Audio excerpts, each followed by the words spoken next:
یعنی عید الاضحیٰ کی رات، چاند رات، یہ جو چاند رات ہے نا، اللہ تعالیٰ نے اس رات کو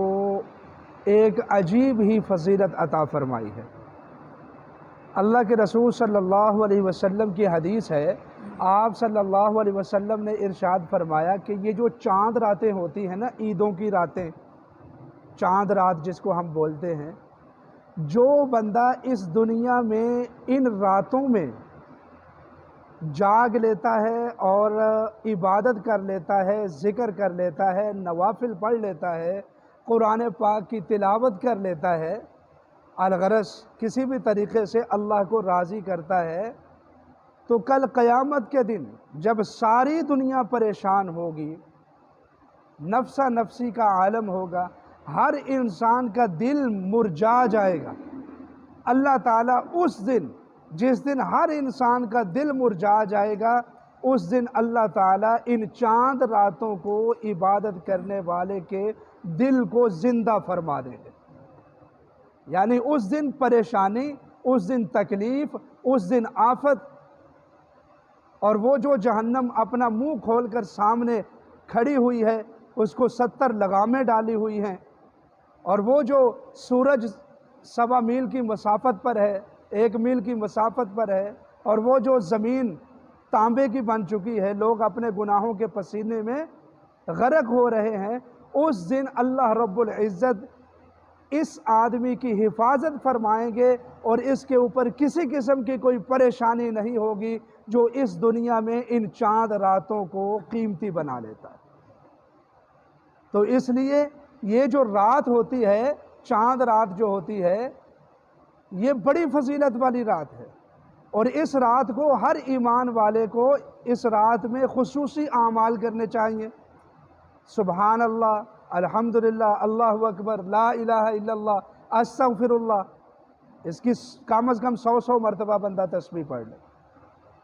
100 مرتبہ درود پاک پڑھ لے، نوافل پڑھے، اور کچھ نہ کچھ اپنی حسب استطاعت صدقہ بھی کر لے، یعنی ایسے اعمال کر لے کہ رات بھر اس کی عبادت ہی سمجھی جائے گی پھر، اور اللہ رب العزت اس کے بدلے میں بڑے انعامات اس کو نوازیں۔ اب ہمارے عرف میں کیا ہوتا ہے، بسا اوقات تو احباب کو مسئلے کا پتہ نہیں ہوتا ہے کہ یہ رات بھی اتنی افضل ہے، اس رات میں بھی اتنا بڑا ثواب ملے گا، تو اس لیے وہ بیکار میں اس رات کو ضائع کر بیٹھتے ہیں۔ مثال کے طور پر ہماری عادت ہے کہ ہم چاند رات کو عام طور پر ہمارے گھروں میں شاپنگ کے لیے بازاروں میں نکل جاتے ہیں۔ اب آپ صلی اللہ علیہ وسلم نے فرمایا کہ اس زمین پر سب سے زیادہ مبغوض، سب سے زیادہ بری چیز اگر کوئی ہے تو وہ یہ بازار ہے۔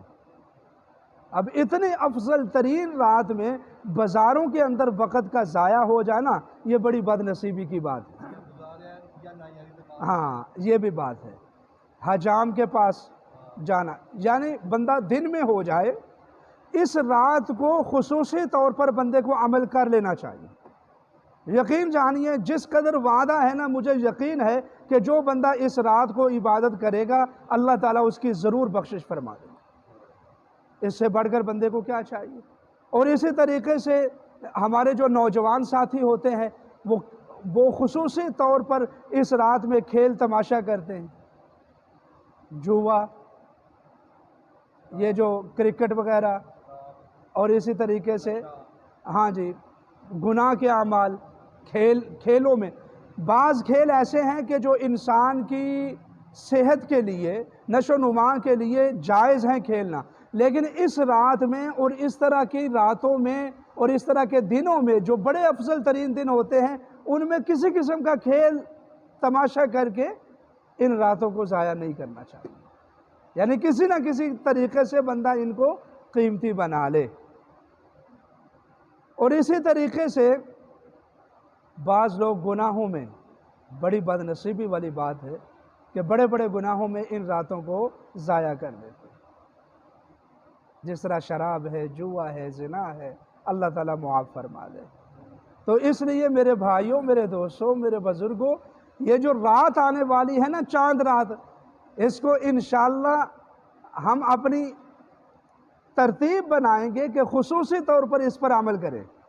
اس رات میں خصوصی طور پر عمل کریں۔ ہو سکتا ہے کہ میرا اللہ اس رات کو ہماری بخشش کا فیصلہ فرما دے، اور اگر بخشش کا فیصلہ ہو